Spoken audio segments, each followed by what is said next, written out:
دغه میاشت ډیره د فضیلت او د برکت میاشتو چې کیما نور میش اعمال کی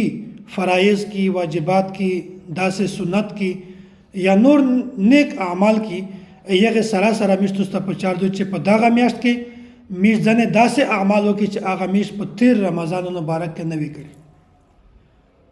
دغه سره اول عمل ده چې میشتو په دغه میاشت کې سورتین ازدا کی یو دی کی سوره یاسین یو دی کی سوره ملک یو دی کی سوره رحمان سوره الواقعه دا سورتین میشتو زبانی یو دی کی ځکه چې دا میاشت د عبادت او د میاشتو په دا میاشت کې میشتو سره عبادت وکي نیک اعمال وکي ثواب وګټي دا میاشت فضولیات او د وهولیات میاشت نه دو په دا کوم میشتو نیک اعمال کی او داسې چې داسې میش په دا کې رژون سي تراویح وکي شل رکعاته او داسې نور نیک اعمال وکي تلاوتونه پکې زیاته کی او داسې اعمال چې هغه میش په تیر نور میاشت کې نه وی کړی مثلا داسته چې د یو یتیم ژوندکی کفالت وکي د یو یتیم ژوندکی په سر لوس کړي د یغ د خوراکي تنظیم وکي د یغ د کور د سہولیات تنظیم وکي او داسې د رهن سن تنظیمات وکي د یغ خیال ساتي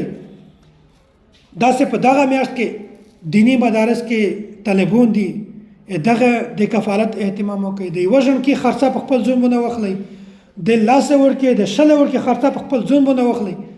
د استونه د یغه ورکې ډیټا غوړي چې کیمو هغه ورکې دي چې یغه تازه خرڅه ورکو یغه سره رابطه کوي د یغه د ریزلټ پښتنه کوي د امتحان پښتنه کوي